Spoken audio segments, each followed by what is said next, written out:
नमस्कार दोस्तों, मैं हूं बबलू कुमार और आप देख रहे हैं कहानी सुनो दिल से एंटरटेनमेंट चैनल। दोस्तों, आज मैं आपको एक कहानी सुनाने जा रहा हूं जिसका शीर्षक है तीन पेड़ों की कहानी।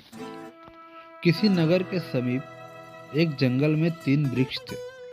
वे तीनों अपने सुख दुख और सपनों के बारे में एक दूसरे से बातें किया करते थे। एक दिन पहले वृक्ष ने कहा, मैं खजाना रखने वाला बड़ा सा बक्सा बनना चाहता हूँ।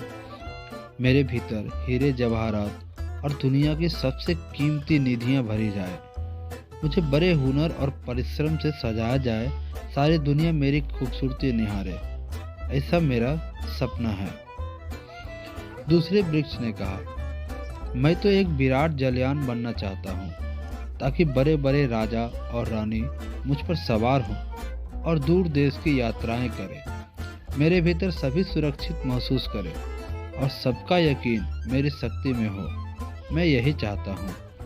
अंत में तीसरे वृक्ष ने कहा, मैं तो इस जंगल का सबसे बड़ा और ऊंचा वृक्ष ही बनना चाहता हूँ। लोग दूर से ही मुझे देखकर पहचान ले, वे मुझे देखकर ईश्वर का स्मरण करें और मेरी शाखाएं स्वर्ग तक पहुँचे। मैं संसार का सर्वश्रेष्ठ वृक्ष बनना चाहता हूँ। ऐसे ही सपने देखते देखते कुछ साल गुजर गए। एक दिन उस जंगल में कुछ लकड़हारे आए। उनमें से जब एक ने पहले वृक्ष को देखा तो अपने साथियों से कहा, ये जबरदस्त वृक्ष देखो, ये बढ़ई को बेचने पर बहुत पैसे मिलेंगे। और उसने पहले वृक्ष को काट दिया। वृक्ष तो बहुत खुश था। उसे यकीन था कि बढ़ई उससे खजाने का बक्सा बनाएगा।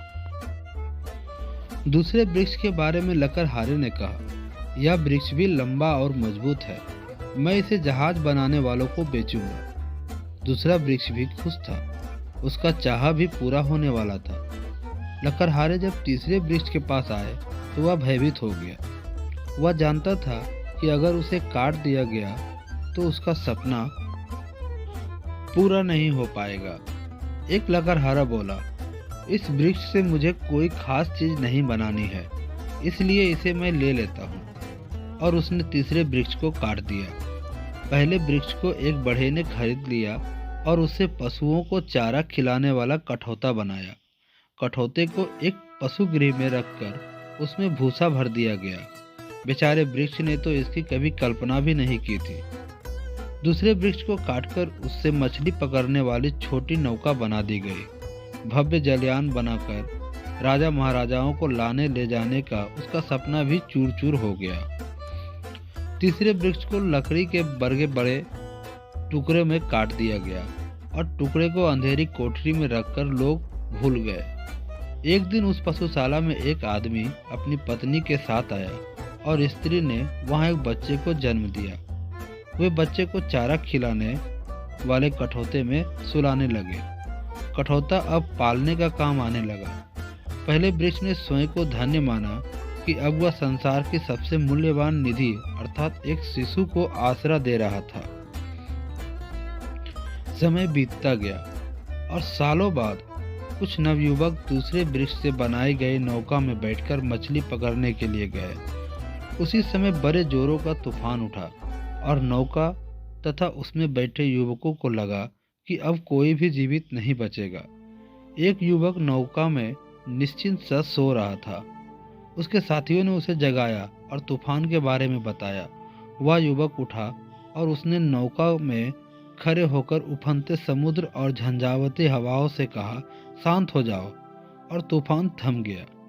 यह देखकर दूसरे वृक्ष को लगा कि उसने दुनिया के परम ऐश्वर्यशाली सम्राट को सागर पार कराया है। तीसरे वृक्ष के पास भी एक दिन कुछ लोग आए और उन्होंने उसके दो टुकड़े को जोड़कर एक घायल आदमी के ऊपर लाद दिया। ठोकर खाते गिरते पड़ते उस आदमी का सड़क पर तमाशा देखती भीड़ अपमान करती रही। वे जब रुके तब सैनिकों ने लकड़ी के सलीब पर उस आदमी के हाथों पैरों में किले ठोककर उसे पहाड़ी की चोटी पर खड़ा कर दिया। 2 दिनों के बाद रविवार को तीसरे वृक्ष को इसका बोध हुआ कि उस पहाड़ी पर वह स्वर्ग और ईश्वर के सबसे समीप पहुंच गया था, क्योंकि ईसा मसीह को सूली पर चढ़ाया गया था। दोस्तों, इस कहानी से हमें ये सीख मिलती है कि सब कुछ अच्छा करने के बाद भी जब हमारे काम बिगड़ते जा रहे हो, तब हमें यह समझना चाहिए कि शायद ईश्वर ने हमारे लिए कुछ बेहतर सोचा है। यदि आप उस पर यकीन बरकरार रखेंगे तो वह आपको बेहतर देंगे। धन्यवाद। दोस्तों, यदि ये कहानी आपको अच्छी लगे तो कृपया इस चैनल को लाइक, शेयर व सब्सक्राइब जरूर करें। धन्यवाद। जय हिंद।